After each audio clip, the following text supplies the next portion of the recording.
श्री सद्गुरु महाराज की जय। लाल का देख लीजिए। हेलो हेलो हेलो, बढ़ाइए। Hello hello hello. कब तक चलेगा किशोर बाबू, कब तक चलेगा? ऐसे तो 7:30 है ना। थोड़ा श्री सद्गुरु महाराज की जय। हल्का सा एक को दीजिए, हल्का सा। Hello hello hello hello. ठीक।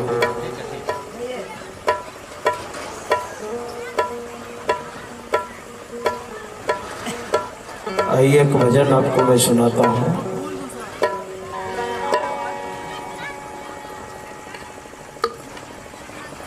नाल ये गद का थोड़ा दूर रखिए। हेलो, तो हटा रखिए थोड़ा सा माइक को, तो आवाज निकलेगी तब ना, सट जाएगा जल्दी नहीं।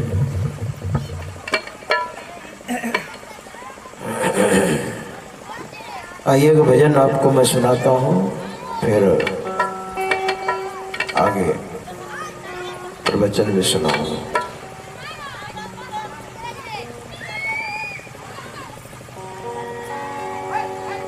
यह मन जालिम जोर रे,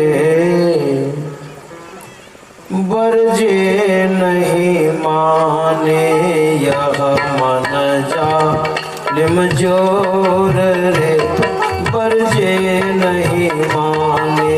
यह मन जालिम जोर रे, बरजे नहीं माने।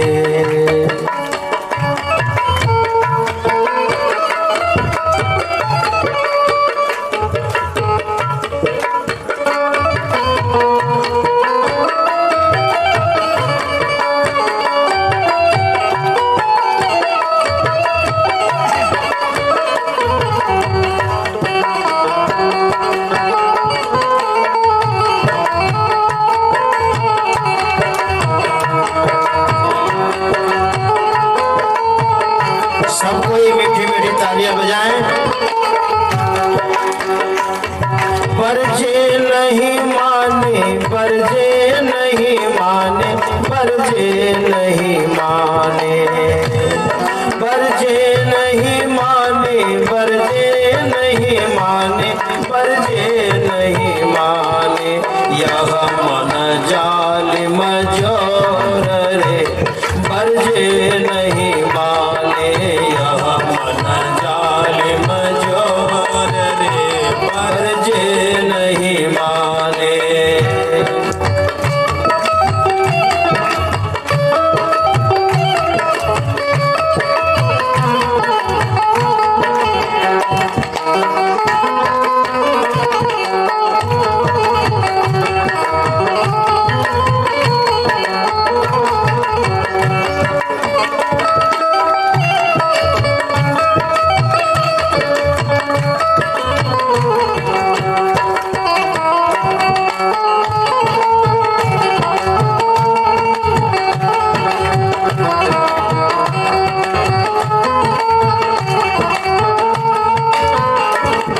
संत कबीर साहब कहते हैं,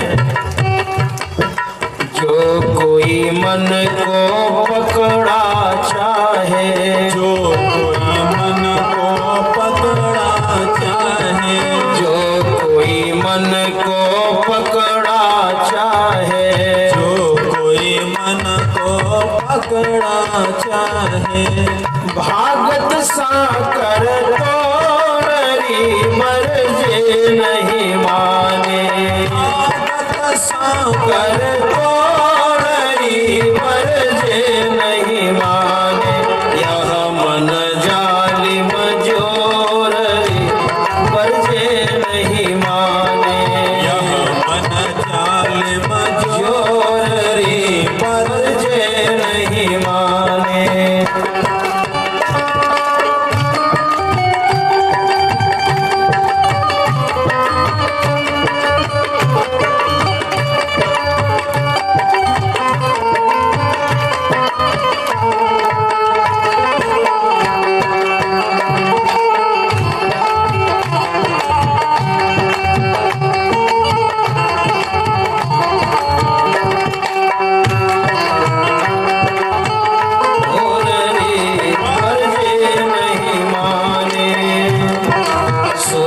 नर मुनि सब पची पची हारे। सुर नर मुनि सब पची पची हारे। सुर नर मुनि सब पची पची हारे। सुर नर मुनि सब पची पची हारे। हाथ न आवे चोर रे पर जे नहीं माने। हाथ न आवे चोर रे पर जे नहीं माने। यह मन जालिम जोर रे पर जे नहीं माने। यह मन जालिम चोर रे पर जे नहीं माने।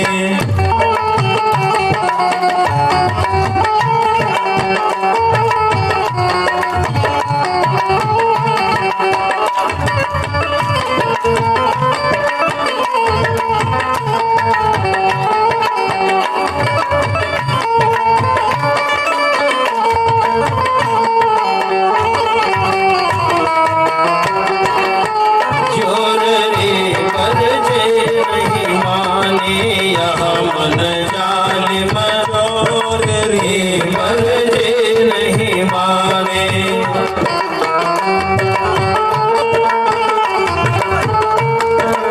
संत कबीर साहब कहते हैं जो हंसा सतगुरु के होई। जो हंसा सतगुरु के होही। जो हंसा सतगुरु के होई।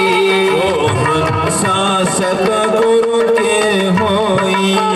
राखे ममता छोड़ रे पर जे नहीं माने। राखत ममता छोरी पर जे नहीं माने। यह मन जालिम जोर रे पर जे नहीं माने।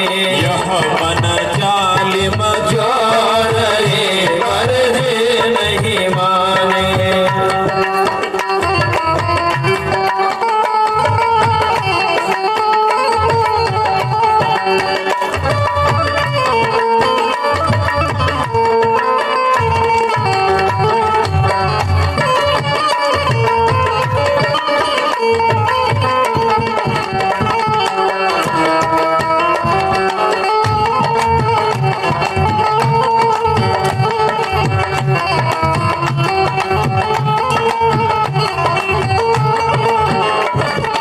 कहे कबीर सुनो भाई साधो।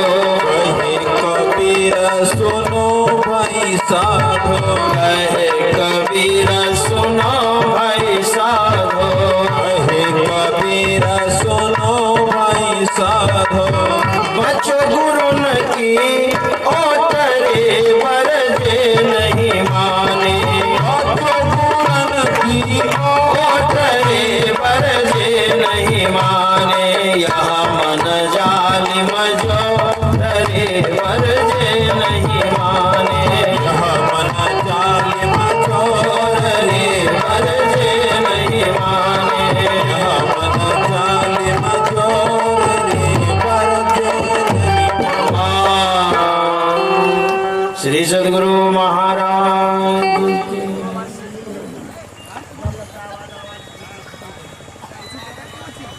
अज्ञान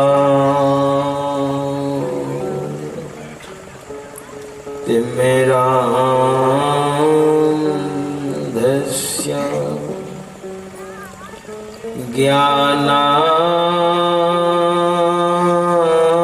ज्ञानाञ्जन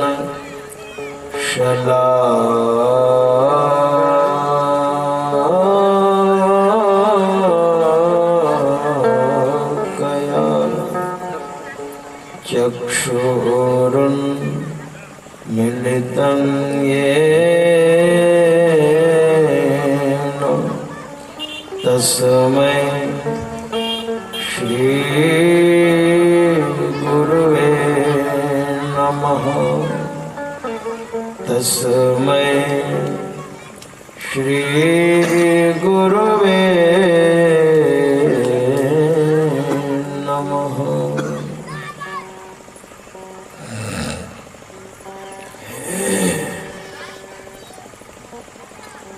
मंचस्थ परम सम्माननीय स्वामी राम भजो जी महाराज, है ना, राम भरोस जी महाराज,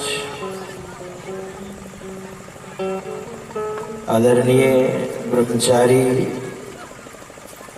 दिनेशानंद जी महाराज, विद्वज्जन सज्जन वृंद, आदरणीय माताओं तथा भक्तिमती बहनों, प्रेम से और जोर से कहिए श्री सद्गुरु महाराज जी की। बहुत देर से आप लोग बैठे हुए हैं, लेकिन क्या कीजिएगा, ये भी तपस्या है। क्या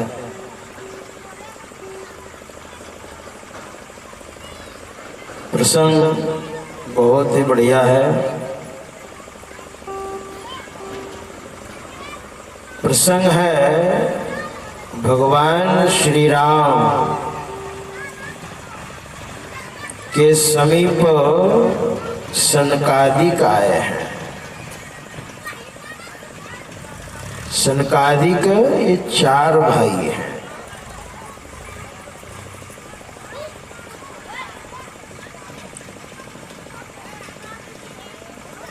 क्या बात है, कोई मूर्ति उर्ति आ गई है क्या? आप लोग उधर देख रहे हैं।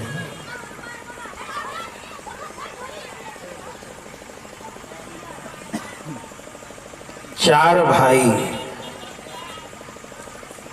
ये चारों ऋषि कहलाते हैं।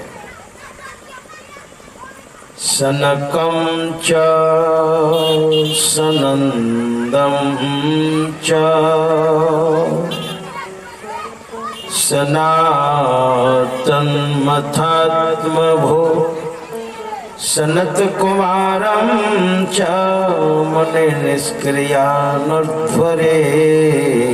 तसः। ये चारों ऋषि ऊर्ध्वरेता है। भगवान श्री राम के समीप आए,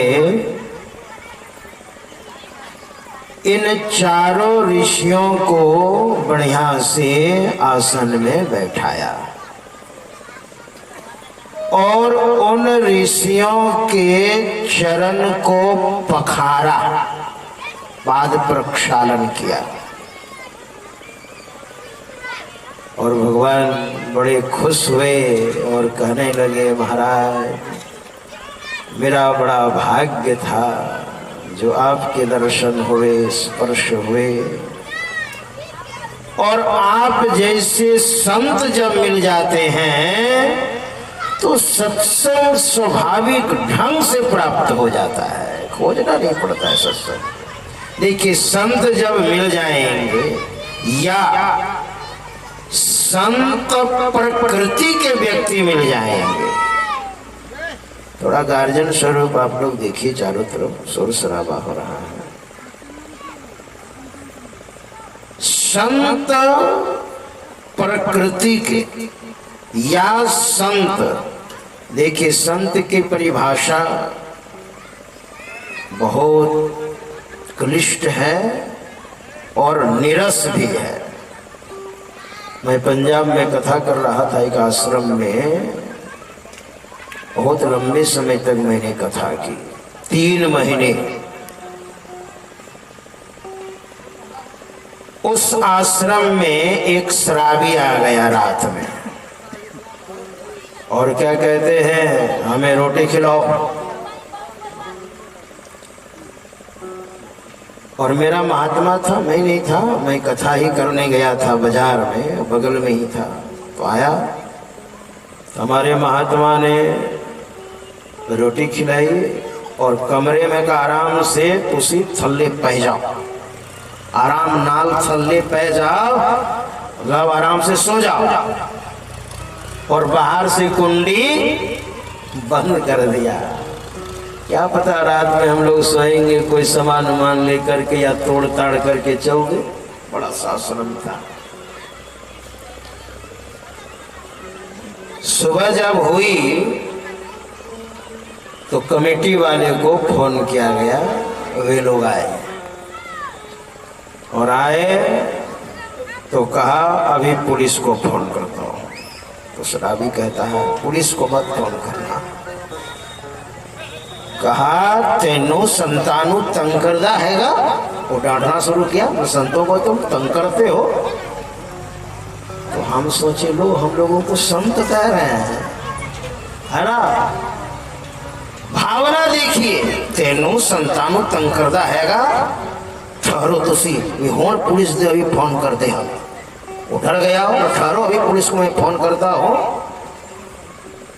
अब देखिए भावना देखिए, जबकि साधु का अर्थ अलग होता है और संत का अर्थ अलग होता है।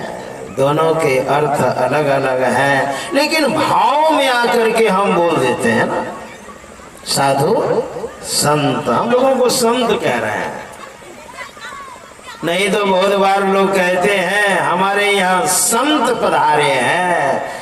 क्या आपने संत को पहचान लिया? आपने संत को पहचान लिया तो आप भी संत हो गए। आप भी कोई काम नहीं है। जो कोई कहे साधु को चिन्हा तो तुलसी कान तुलसी अंगुली कान पर दीना। अगर कोई कहता है कि मैंने पहचान लिया, बाहर में कोई क्या पहचानिएगा। केहू भेष में ना ही रहे अड़बंग है और देवे महे कुशाद खाई में तंगी है। संत पल्लू साहब कहते हैं केहू भेष में ना ही रहे अड़बंग है, उठपटांग है, पहचान लीजिएगा। और देवे महे कुशाद खाई में तंगी है। अरे हारे पलटू वो कैसे रहते हैं? तो कहते हैं अड़बंग है, जैसे तैसे उठपटांग। संत को आप कैसे पहचानेंगे? कोई बीए के विद्यार्थी है, उसको आप पहचान लीजिएगा। कम से कम आपको इंटर पढ़ना पड़ेगा, तब अनुमान लगा सकते हैं बीए में क्या होता है, कितनी मेहनत लगती है क्या। और बीए के विद्यार्थी को पूरी पूरी पहचान के लिए बीए करना पड़ेगा, तब पहचान सकिएगा। ये बात है। संत की पहचान कोई संत कर सकते हैं, है ना। साधु की पहचान कोई साधु कर सकते हैं। साधु मतलब हृदय जिनका साधु वाला है ना। चाहे वो स्त्री हो, चाहे पुरुष हो, चाहे बच्चे हो, चाहे जवान हो, चाहे इस देश के हो, चाहे विदेश के हो, चाहे ब्राह्मण हो, चाहे क्षत्रिय हो, चाहे वैश्य हो, चाहे शूद्र हो, जिनका हृदय साधु वाला है। वेश कोई भी हो चलेगा, कोई बात नहीं है। हम लोग इस वेश में इसलिए हैं कि हमारे वेश को देख करके लोगों के मन में होता है साधु बाबा है ये, है ना। ये हमारे ऋषि महर्षियों की देन है, ये परंपरा है। देखिए सन्यासी भी दो तरह के होते हैं। एक लिंग सन्यासी होते हैं पहचान वाले, एक होते हैं अलिंग, मतलब साधारण वेश में है, सिविल ड्रेस में है, गार्हस्थ्य वेश में है, और हृदय अगर साधु वाला है, हृदय संत वाला है, इसको क्या कहते हैं? अलिंग। लिंग का मतलब चिन्ह होता है। हम लोग हो गए लिंग वाले सन्यासी, और अलिंग जो गार्हस्थ्य जीवन में है लेकिन है संत। कोई साधु ही साधु की पहचान कर सकता है, ऐसे नहीं। अब देखिए भगवान श्री राम ने चारों ऋषियों को क्या सुंदर से बैठा करके पाद प्रक्षालन किया है और कहा महाराज आप जैसे संत, क्योंकि सनकादिक भी भगवान के अवतार हैं। आप श्रीमद् भागवत आप पढ़िए, सनकादिक भी भगवान के अवतार है, 24 अवतारों में एक अवतार है, और भगवान श्री राम अवतार तो है ही।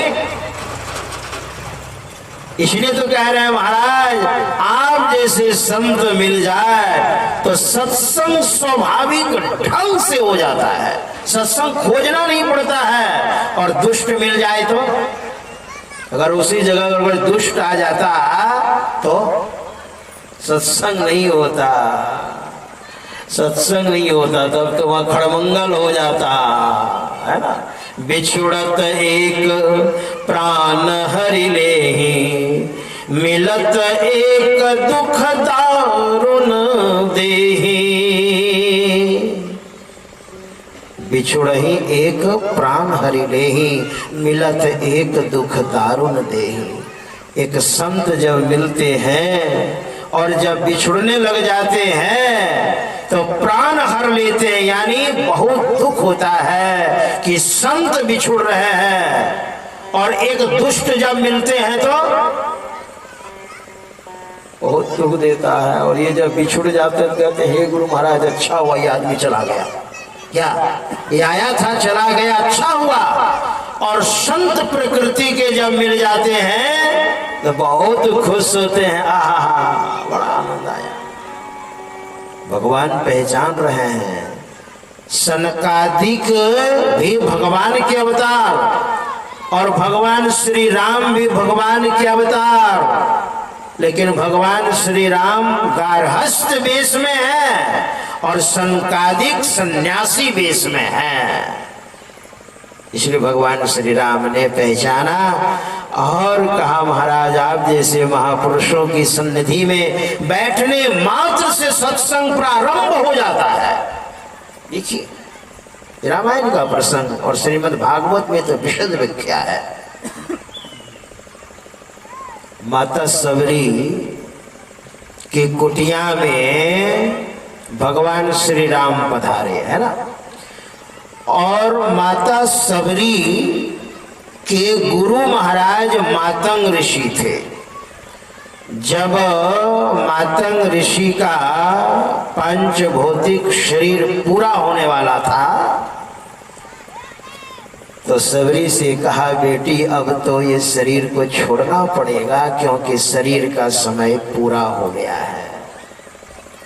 ये पार्थिव शरीर का समय पूरा हो गया है। सबरी रोने लग गई। कहा गुरुदेव ये जो महात्मा लोग हैं ना मुझे बहुत तंग करते हैं, आपके रहते इतना तंग किया, यहाँ तक कि पंपा सरोवर का जल लाने के लिए नहीं दिया, बंद कर दिया, और आप चले जाएंगे गुरुदेव तो मेरा क्या होगा। मातंग ऋषि ने कहा बेटी तुमको कहीं जाने की जरूरत नहीं है ना, तुम्हारे अंदर भक्ति होगी है ना, भजन होगा तो भगवान स्वयं चल करके तुम्हारी कुटिया में आ जाएंगे, कहीं नहीं जाएंगे, तुम्हारी कुटिया में आएंगे, मैं कहता हूं।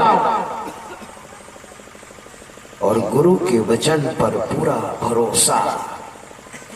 और भगवान श्री राम किन्हीं महात्मा की कुटिया में नहीं गए। भगवान जब आ रहे थे ना तो बहुत सारे महात्माओं ने कहा प्रभु मेरी कुटिया में थोड़ा सा पधारिए ना, चरण डाल दीजिए। कहा नहीं सबरी की कुटिया किधर है। कहा महाराज वो तो स्त्री है, निम्न वर्ण की है। कहा ना सबरी की कुटिया किधर है बताओ। अब लीजिए सामने में महात्मा लोग हैं और कह रहे सबरी की कुटिया किधर है, क्योंकि सबरी को गुरु महाराज ने कहा था भजन करो, भजन से ही कोई संत बनते हैं, ऐसे नहीं। केहू भेष में ना ही रहे अड़भंग है और देवे में ही कुशाद खाए में तंगी है। सबरी हमारे गुरुदेव कहते हैं जितने मनुष्य तनधारी हैं प्रभु भक्ति कर सकते सभी। जितने मनुष्य तनधारी हैं मतलब स्त्री हैं चाहे पुरुष है मनुष्य है ना, मनुष्य मात्र को सबको कहा। और भगवान श्री राम जब सबरी की कुटिया में आए और जिस दिन गुरु महाराज ने शरीर छोड़ा, मातंग ऋषि ने शरीर छोड़ा, उसके पहले से भजन कर रही थी, उन्हीं से भजन भेद लिया था मातंग ऋषि से, और भजन कर रही है। और भजन करते करते करते करते पूर्ण हो गई, वो संत बन गई शबरी। इसलिए तो भगवान आए। संत और भगवंत में बड़ा सामंजस्य है, बड़ा ताल्लुकात है, बड़ा संबंध है, अनुन्याश्रित संबंध है संत और भगवंत में। गोस्वामी श्री तुलसीदास जी महाराज ने विनय पत्रिका में लिखा है, जो अंतिम रचना है गोस्वामी जी महाराज की, संत भगवंत अंतर निरंतर नहीं किमपि मति विमल कह दास तुलसी।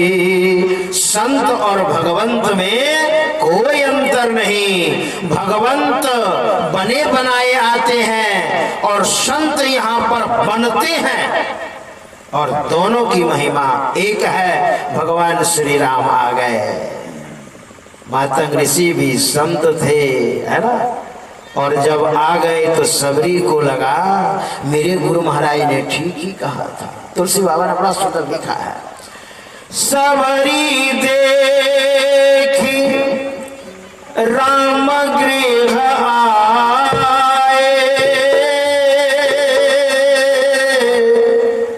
मुनि के बचन समुझी जिय भाए, राम सिया राम सिया राम जय जय राम। आइए, राम सिया राम जय जय राम।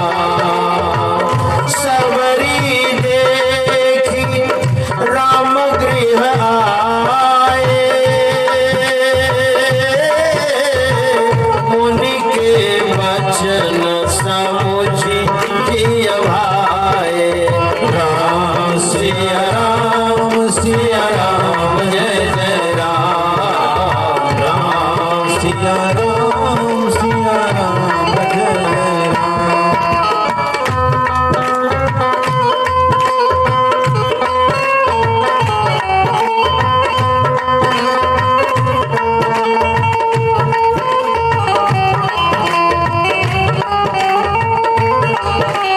राम सिया राम जय जय राम, राम सिया राम जय जय राम, राम सिया राम जय जय राम।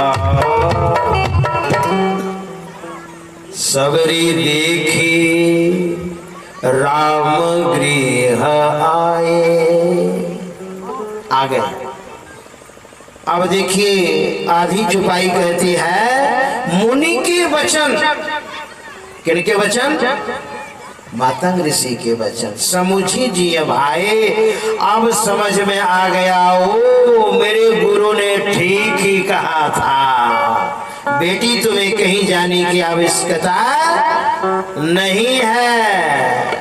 और भजन में वो पावर है, चुंबकत्व है कि भगवान खींचे खींचे आ जाएंगे। वहां घोटाला नहीं होता है भगवान के दरबार में, है ना। यहाँ पर तो हो जाता है, बहुत बार यहाँ हो जाता है। महाभारत में मामा शल्य मद्र नरेश सेना लेकर के युधिष्ठिर महाराज की ओर से युद्ध करने के लिए जा रहे थे, और रास्ते में दुर्योधन ने इतनी सेवा की, सोचा युधिष्ठिर महाराज की ओर से ही सेवा हो रही है ना। और उसने कहा वाह बड़ी अच्छी सेवा हुई है, और उन्होंने कह दिया, क्यों भाई, नाराज हैं क्या? काहे कम कर देते हैं बीच में मेरा, है ना? नहीं मेरा ठीक रखिए, जो है हम थोड़ा ऊपर नीचे करते हैं, बढ़ाइए थोड़ा सा। श्री सदगुरु महाराज, नहीं ठीक नहीं है, कम कर दिया, कहना ठीक है। हेलो हेलो हेलो, श्री सदगुरु महाराज की जय। मामा शल्य ने आशीर्वाद भी दे दिया, क्यों? सेवा से सद्गुण है यात, जिससे जीवन सुखमय होता, और जिसमें है सेवा भाव नहीं, शाही सुख चैन कहाँ होगा। मामा शल्य ने कहा, वाह बड़ी अच्छी सेवा हुई है। और दुर्योधन जब सामने में आया ना, कहा वो सेवा तो मैंने कराई थी, और आशीर्वाद दे दिया। और जानते हैं मामा शल्य ने अपनी सेना के साथ दुर्योधन की ओर से ही युद्ध किया। यहां घोटाला हो जाता है, लेकिन भजन में घोटाला नहीं होता है। हम भजन कर रहे हैं।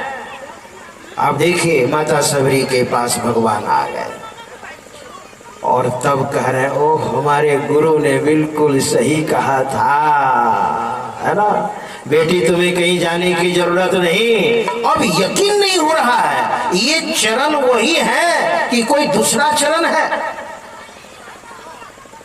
प्रेम मगन मुख बचन न आवा, पुनि पुनि पद सरोज सिर नावा। ये वही चरण है कि दूसरे प्रेम में मगन हो गई। प्रेम मगन मुख वचन न आवा। देखिए अत्यंत जब प्रेम हो जाएगा ना तो वाणी काम नहीं करने लग जाती है। वाणी से प्रेम बहुत ऊपर है। वाणी तो मस्तिष्क का विषय है ना। और प्रेम, हे प्रेम रूपी सदगुरु, प्रेमी मुझे बना दो। हमारे गुरु महाराज कहते हैं प्रेमी मुझे बना दो। जब बहुत आनंद आता है ना, आंखें बंद हो जाती है और मगन हो जाते हैं, है ना। ये साधना में प्रेम उत्पन्न होता है, साधक मशगूल हो जाते हैं और बैठे रहते हैं। वही शबरी के अंदर हुआ। प्रेम इतना हुआ कि शबरी बार बार देख रही है चरण को। पुनि पुनि पद सरोज सिर नावा। और बाद में थोड़ी दूर हो गई। जब होश में आई तो दूर हो गई और क्या कहती है, लोग क्या कहेंगे, लो चरण में लिपट गई। कैसे छुअब प्रभु के चरनिया, हल्का से को कम, कैसे छुअब प्रभु के चरनिया, हूँ मैं तो जात की भिलनिया। कैसे छुअब प्रभु के चरनिया, हूँ मैं तो जात की भिलनिया। प्रभु के चरनिया, मैं तो जात की भिलनिया।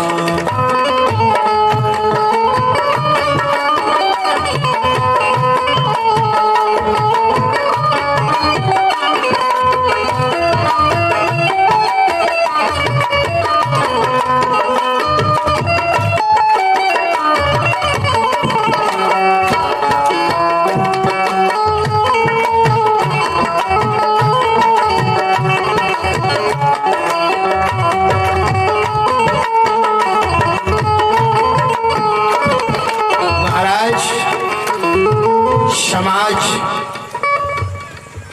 क्या कहेगा, लो निम्न वर्ण की स्त्री और प्रभु के चरण में लिपट गई है, लोग क्या कहेंगे? ये तो बड़े लोग हैं। महाराज आप तो बड़े लोग हैं, है ना, और मैं तो निम्न वर्ण की, वो भी स्त्री। इसलिए भाव है, कह रही है कैसे छू अब, हे प्रभु आपके चरण में कैसे छू, कैसे छू अब प्रभु के चरनिया, हूँ मैं तो जात की भिलनिया। कैसे छू अब प्रभु के चरनिया, हूँ मैं तो जात की भिलनिया। कैसे छू अब प्रभु के चरनिया, हूँ मैं तो जात की भिलनिया। कैसे मैं छू? फिर कहती है महाराज, नाही कैलो गोवादान, नाही कैलो गंगा स्नान,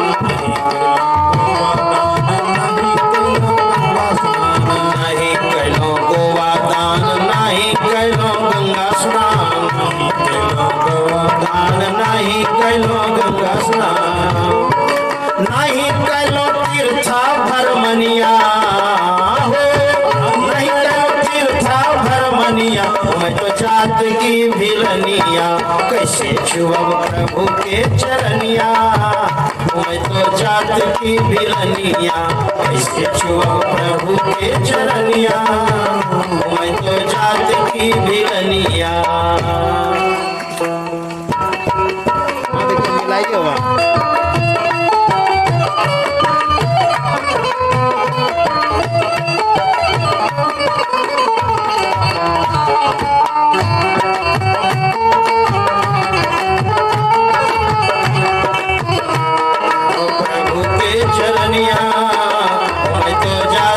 मिलाइए वहाँ प्रभु के चरनिया, मैं तो जात की भिलनिया। ऐसे शिव प्रभु के चरनिया, मैं तो जात की भिलनिया। कही विधि स्तुति है ना चौपाई में, कही विधि स्तुति करो तुम्हारी, अधम जाति में जड़मति भारी, अधमति अधम अधम अतिरारी, तीन महमति मंदघारी। भगवान ने क्या कहा? कहा रघुपति सुनो भामिनी बाता, मानव एक भगति करना था।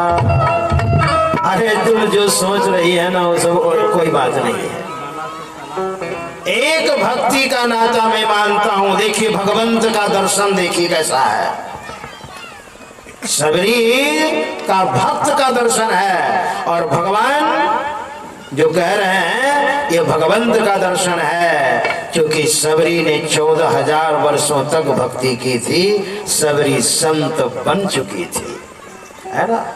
इसलिए भगवान पहचान रहे हैं और सबरी भी पहचान रही है। वो तो हम आपको समझाने के लिए व्यवहारिकता में, है ना, ये सब जो प्रसंग है हम आपको समझाने के लिए, हम आपको ज्ञान हो जाए इसके लिए। सबरी भी संत हैं, नहीं तो तुलसी बाबा ने क्या लिखा है देखिए, कही कथा अंतिम में, कही कथा सकल बिलो की हरि मुख, हृदय पद पंकज धरे, तज जोग पावक देह हरि पद, लीन भई जहाँ नहीं फिरे, यद गत्वा न निवर्तन्ते तद्धामा परमम ममा, है ना, वहां गई जहां से कोई लौट करके नहीं आता, अर्थात परम धाम मोक्ष को। तो मोक्ष क्या एक ही दिन में हो जाता है? 14,000 वर्षों तक जिन्होंने भजन किया गुरु के बताए अनुसार, इसलिए तो एक दूसरे को पहचान रहे हैं। जैसे भगवान श्री राम सनकादिक को पहचान रहे हैं, और बाकी जो है सत्संग हो रहा है। मैं थोड़ा आपको ले चलता हूं श्रीमद् भागवत में। देखिए, मेरे प्रवचन को सुनने के लिए श्रोता चाहिए, है ना। और श्रोता का मस्तिष्क कमजोर होगा तो नहीं समझ पाएंगे। कहिए बाबा कहाँ क्या बोले, कहाँ समझ में कुछ आ रहा है, ठीक है ना। क्योंकि विषय जो है उसी पर मैं रहूंगा। विषय नहीं मजबूत होगा, फाउंडेशन नहीं होगा मजबूत। अहंकार की बात नहीं कर रहा हूं। मुझे पूज्यपाद बाबा साई स्वामी जी महाराज ने पीठ ठोक के आशीर्वाद दिया है, एक संत का आशीर्वाद है। अब देखिए, भगवान श्री राम सनकादिक को पहचान रहे हैं, तब न कह रहे हैं बड़े भाग पाइए सत्संगा। संत मिलेंगे तो सत्संग ही तो मिलेगा, और क्या मिलेगा। शबरी और भगवान श्री राम दोनों महान हैं, और जो 9 प्रकार की भक्ति का जो वर्णन हुआ है वो क्या है, वो सत्संग है। 2 महापुरुषों का जब मिलन होता है तो सत्संग ही मिलता है। श्रीमद् भागवत में आपको मैं ले चलता हूं। भगवान वेदव्यास भी भगवान के अवतार, और देवर्षि नारद भी भगवान के ही अवतार हैं। आप पढ़िए, 10 अवतार और 24 अवतार की गणना है। भगवान वेदव्यास ने स्नान करके और कुटिया में संप्रास नामक जगह में कुटिया बनाई थी भगवान वेदव्यास ने। संप्रास नामक जगह में, और स्नान करके बैठ गए ध्यान करने के लिए। और ध्यान करने के लिए जब बैठे, उसी समय देवर्षि नारद बाबा को संत कहा है। आप पढ़िए रामायण, भागवत आप पढ़िए, साधु कहा है। भव साधु क्षणं तिष्ठ मच्चिंतामपि नाशय। ए साधु महाराज, एक क्षण के लिए ठहर जाइए। भक्ति महारानी कह रही है, एक क्षण के लिए रुक जाइए आप। वही नारद बाबा भगवान वेदव्यास की कुटिया में पधारे। भगवान वेदव्यास उठ करके खड़े हो गए। आइए महाराज, से स्वागतम। अब देखिए, नारद बाबा भी भगवान के अवतार हैं, और भगवान वेदव्यास जिन्होंने 18 पुराण, एक वेद को 4 भागों में विभाजन करने वाले, और वेदांत जैसे, ब्रह्म सूत्र जैसे ग्रंथ को प्रदान करने वाले, वो ध्यान से उठ करके और बैठे थे। वैसे देवर्षि नारद पधारे। जैसे पधारे तो उठ करके खड़े हो गए। आइए महाराज, आइए आइए, यही तो है। आवत ही हर से नहीं, नैनन नहीं स्नेह, तुलसी तहान जाइए कंचन बरसे में। आवत ही हर से नहीं, साधु महात्मा आ जाए तो प्रसन्न हो जाइए। आवत ही हर से नहीं, और जिनको प्रसन्नता नहीं होती है साधु महात्मा के आने पर, और नैनन नहीं स्नेह, आंखों में प्रेम नहीं है, तो तुलसी तहान जाइए, वहां मत जाओ। कंचन बरसे मेह, चाहे सोने के बादल क्यों नहीं बरस रहा हो, वहां मत जाइए। साधु महात्मा आ जाए तो प्रसन्न होना चाहिए। आइए महाराज, सुस्वागतम। धन्य है भाग्य हमारे जो आप हैं पधारे। अरे 2 शब्द कम से कम प्रेम से बोलिए। भीतर में कुछ भी चल रहा हो चलने दीजिए, कम से कम ऊपर से तो भी क्या। अगर ऐसा नहीं है, आंखों में देखिए, ये आंखें हैं ना, बता देती है।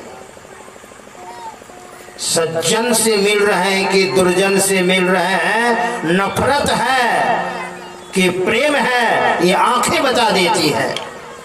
आपने सुना है फिल्मी दुनिया में एक लड़का प्रेम बहुत करता है लड़की से, और लड़की अविश्वास करती है किसी कारण, बस लड़का कहता है इतना प्रेम मैं करता हूं, मेरी आंखों में आंख डाल करके देखो तब पता चलेगा, है ना। ये थोड़ा श्रृंगारिक मैंने बता दिया, मतलब आंखें बता देती है। आचार कुलमाख्याति वफुराख्याति भोजनम। धर्मशास्त्र कहता है आचार कुलमाख्याति, आपका खानदान ऊंचा है कि नीचा है, व्यवहार बता देगा आपका, है ना। व्यवहार बता देगा आपका खानदान। आपके समाज में शुरू से खानदानी मतलब एक प्रतिष्ठित पुरुष रहे होंगे और वहां से आपकी परंपरा चली आ रही है, कुछ ना कुछ संस्कार जरूर होगा। वही है कहते हैं आचार खुलमाख्याति, आचार व्यवहार आपका बता देगा। बपुरा ख्याति भोजनम, और शरीर बता देगा ये कितना भोजन करते हैं। हमारे एक महात्मा आए थे तो आश्रम में मेरा जो सेवक था अभी हरियाणा में है, मैं नहीं था, आश्रम सत्संग में गया था, तो उसने कहा, वो महात्मा ने कहा थोड़ा शरीर देख करके आटा गूंथिएगा। तो कहा महाराज कितनी रोटियां आप खाते हैं? कहा ज्यादा नहीं खाता हूँ, फिर भी कुछ तो बोलिए, का शरीर थोड़ा सा देख लो भैया। 2 बार 5-5, एक बार में 10, इसी में हो जाता हूं मैं बस। कितने हुए? बोला कैसे? 2 बार 5-5, एक बार 10, इसी में हो जाते हैं हम बस। कहा 2 बार 5-5 यानी 20 रोटियां आप खाते हैं, तो अपने से बनाइए और खाइए, और इतने बजे गाड़ी है वो भी बता दिया।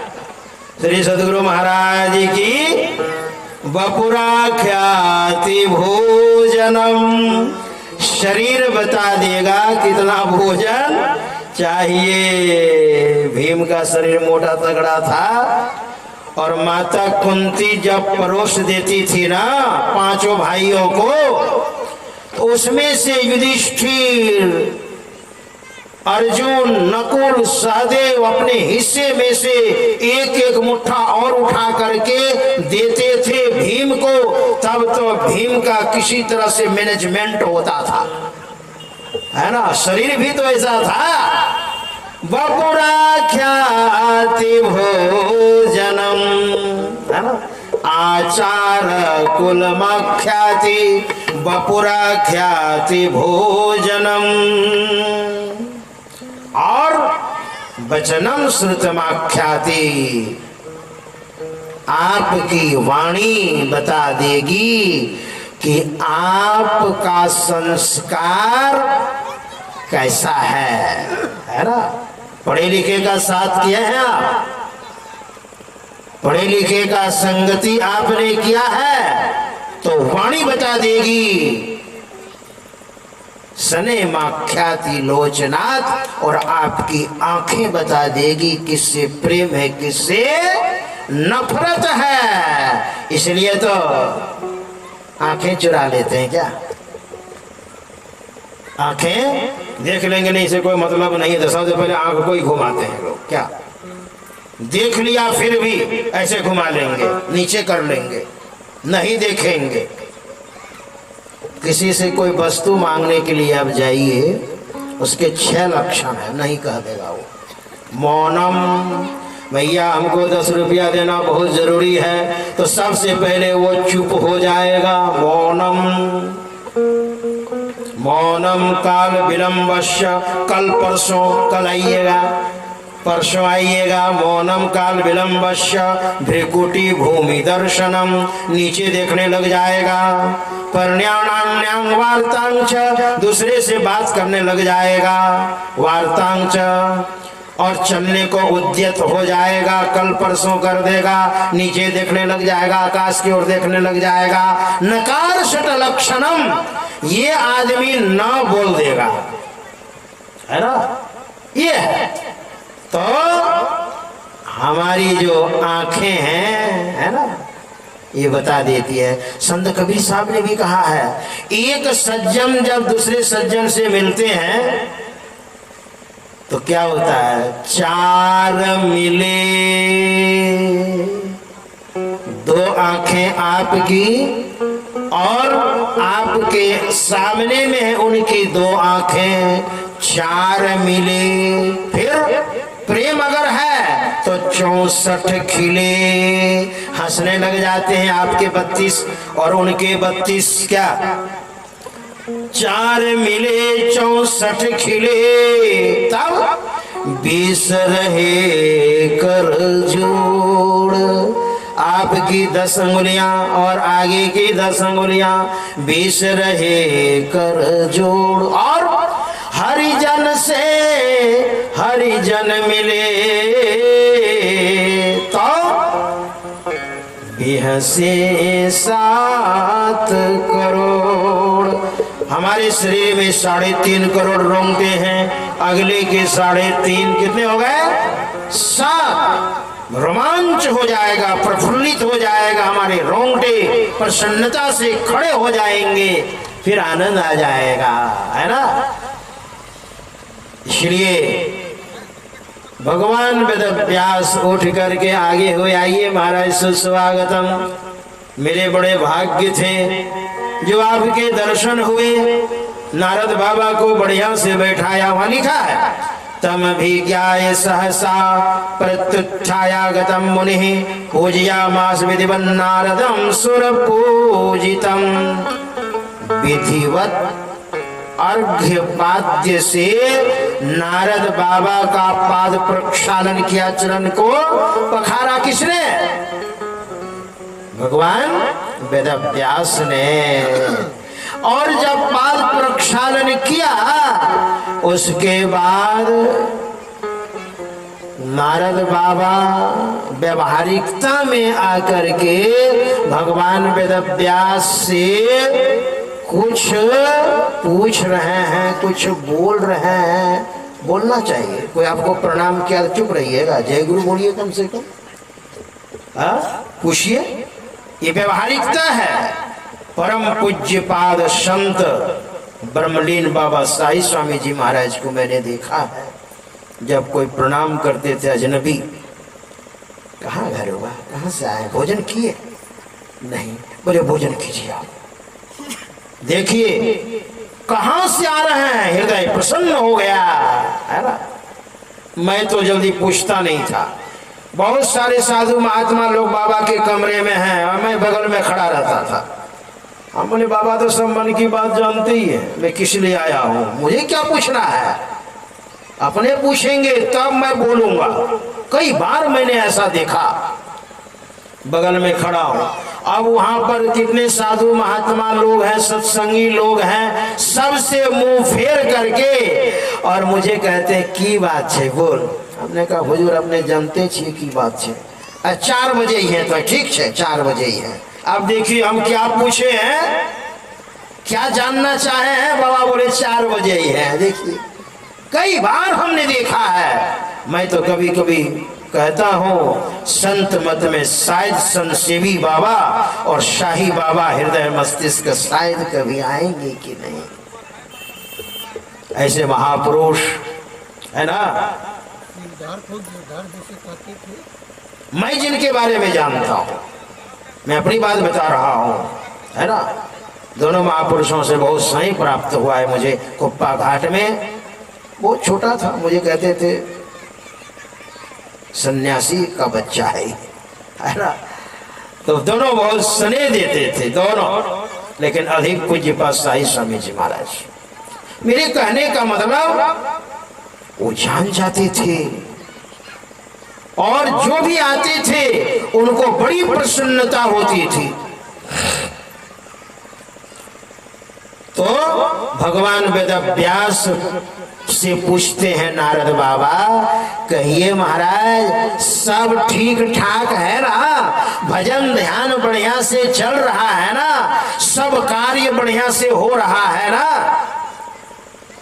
तो भगवान वेदव्यास खुश हो गए, का वाह, देखिए ये व्यवहार है। आपके यहां जब कोई आ जाए क्या खटखट करता है, तो व्यवहारिकता में कोई अजनबी आ जाए उनके साथ ऐसा व्यवहार हो, आपके प्रति श्रद्धा हो जाए, वो मैंने देखा पूज्यपाद बाबा साईं स्वामी महाराज। वही नारद बाबा कहते हैं महाराज सब ठीक ठाक है ना? बढ़िया सब कुछ है ना? तो भगवान वेदव्यास कहते हैं सब कुछ ठीक ठाक नहीं है महाराज। क्या क्या हो गया? कहा मैं साधन भजन सब करता हूं और 17 पुराण भी हमने बनाया है। जो कर्तव्य था ब्रह्म सूत्र जैसा ग्रंथ मैंने 18 पुराण है ना, ब्राह्मम पादमम वैष्णवम च शैवम लिंगम सगारुणम। ब्राह्मम पादमम वैष्णवम च, ब्रह्म पुराण, पद्म पुराण, विष्णु पुराण, शैवम लिंगम सगारुणम, शिव पुराण, लिंग पुराण, गरुड़ पुराण, भागवतम, इसकी रचना बाद में हुई है, नारदम नारदीयम, भागवतम आग्नेयम स्कांद संगीतम। तो ऊपर 6 हो गए। इसके बाद नारदीयम नारद पुराण, भागवत को हटा दीजिए, भागवतम अग्नि पुराण और स्कंद पुराण, ये 9 पुराण हुए। इसके बाद नीचे वाला श्लोक आप देखिए, भविष्यम ब्रह्म वैवर्तम, 2 भविष्य पुराण और ब्रह्म वैवर्त पुराण, 9 2 11। भविष्यम ब्रह्म वैवर्तम मार्कंडेयम शवामनम, मार्कंडेय पुराण और वामन पुराण, कितने हो गए? 11 और 2 13। इसके बाद नीचे वाला श्लोक देखिए, वाराहम मात्स्यम कौर्मम च ब्रह्मांडाख्यमिति त्रिशत। वारा पुराण, मत्स्य पुराण, वाराहम मात्स्यम कौर्मम, कौर्म पुराण और ब्रह्मांड पुराण, 13 और 4 17। भागवत महापुराण की भी रचना नहीं हुई थी। भगवान वेदव्यास कहते हैं महाराज सब कुछ ठीक ठाक नहीं है। जब नारद बाबा ने पूछा, इनका पूरा सम्मान हुआ, जो पूछा है, कहा मैंने 17 पुराण संसार को दिया है, ब्रह्म सूत्र जैसे ग्रंथ को दिया है और वेदांत जैसे ग्रंथ को दिया है, फिर भी मेरी आत्मा कहती है व्यास तुम में कोई कमी है। ऐसा क्यों महाराज? नारद बाबा ने कहा एक पुराण और बनाइए महाराज, तब आपको शांति मिलेगी। वो कौन सा है? कहा भागवतम, भागवत महापुराण, वो सत्संग ग्रंथ है महाराज। भागवत महापुराण क्या है? सत्संग ग्रंथ है ना। और जब सत्संग होगा ना तो बड़ा आनंद आएगा। कहा मैं तो बूढ़ा हो गया हूँ, कैसे होगा फिर? तो बूढ़ा हो गया हूं तो कलम कैसे चलेगी, हाथ भी कप रहा है। तो गणेश भगवान को आह्वान किया। हरि ओम गणानन्त्वा गणपति गुं हवामहे प्रियणन्त्वा प्रियपति गुं हवामहे निधिनन्त्वा निधिपति गुं हवामहे वसु मम आहम जानि गर्भधम्मा तो जासि गर्भधम्मा। गणेश भगवान आ गए, आह्वान किया तो कहा महाराज आदेश, कहा आपको लिखना है क्या?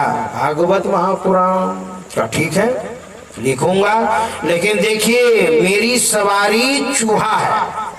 जैसे चूहा हर समय काम करते रहता है बिना मतलब का, अगर अलमारी में अगर घुस गया सब किताब काट करके धर देगा, और कपड़े में घुस गया तो ऐसा हुआ है मेरे साथ, वो हर समय करते रहता है। गाड़ी में घुस गया तो बर्बाद कर दिया। हमको लगता है गाड़ी में लगभग 1 लाख रुपया खर्च चूहा के वजह से हुआ है मुझे। इतना तार काटा, इतनी बार खुलवाना पड़ा, नहीं अगर काटे ना उसके दांत बड़े बड़े हो जाएंगे।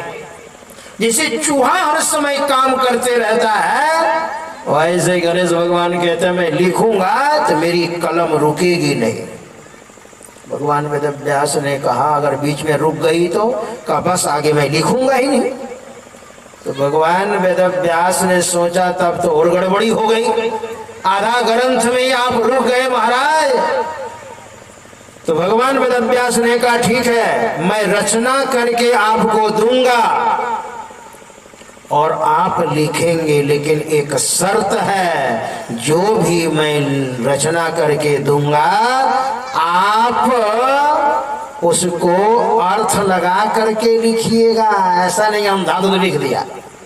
तो भगवान वेदव्यास क्या करते थे, रचना कर करके देते थे, गणेश भगवान लिखते थे, और क्योंकि लिखा हुआ हो जाएगा और कलम रुक गई और रचना नहीं हुई तो बस अधूरा ग्रंथ रह जाएगा। तो भगवान वेदव्यास बीच बीच में क्या करते थे, क्लिष्ट श्लोक बना देते थे, अर्थ लगाने में विलंब होता था, तब तक 2, 4, 5 श्लोक की रचना कर देते थे। 18,000 श्लोक की रचना की और श्रीमद् भागवत महापुराण ग्रंथ बन करके तैयार हो गया। ये ग्रंथ है सत्संग ग्रंथ। एक संत यानी एक भगवंत दूसरे भगवंत से, या एक संत दूसरे संत से किस तरह से वार्तालाप होता है देखिए, और वो सत्संग उत्पन्न हो जाता है जब 2 महापुरुष मिलते हैं। तो हुआ ना, सत्संग ग्रंथ हुआ। माता सबरी और भगवान श्री राम दोनों महापुरुष, सत्संग उत्पन्न हुआ। भगवान श्री राम और सनकादिक मिले तो क्या कहा, सत्संग हुआ। बड़े भाग पाइए सत्संगा। और देखिए संत जो होते हैं ना बड़ा विचित्र होते हैं। केहू वेश, हाँ संत पंडू साहब ने कहा, संत पंडू साहब कहते हैं कभी मलमल जरी ओढ़ते साल दुसाला, कभी तापे आग ओढ़ी रहत मृग छाला। कभी मलमल जरी ओढ़ते साल दुसाला, कभी तापे आग ओढ़ी रहत मृग छाला। पलटू वह चह एक है प्रालब्ध नहीं जोर, कभी फाका फकर है कभी लाख करोड़। कभी लाख करोड़ गमी शादी कछुनाई, ज्यों खाली त्यों भरा शबुर है मन के माही। कभी मलमल जरी ओढ़ते साल दुसाला। संत और भगवंत ये महापुरुष जब मिलते हैं तो सत्संग मिलता है। और सत्संग से क्या होता है, सत्संग से हमारे जीवन कैसे सीधा हो, यानी सत्संग से हमारे जीवन का निर्णय होता है कि कैसे शांति प्राप्त हो। इसलिए सत्संग प्रत्येक व्यक्ति को चाहिए। सत्संग के बिना आपका कल्याण नहीं होगा। इसलिए यहाँ पर सत्संग हो रहा है और कल भी सत्संग होगा। क्या कल भी होगा ना? कल भी सत्संग होगा और आप लोग जम जुट करके आइएगा। और हो गया है 7:35। अपनी वाणी को यहीं पर विराम देता हूँ। आगे हमारे आदरणीय मंच संचालक महोदय ब्रज किशोर बाबू वो आगे जो कहेंगे। श्री सद्गुरु। लेकिन एक भजन होने दीजिएगा, कलाकार गाएंगे एक भजन।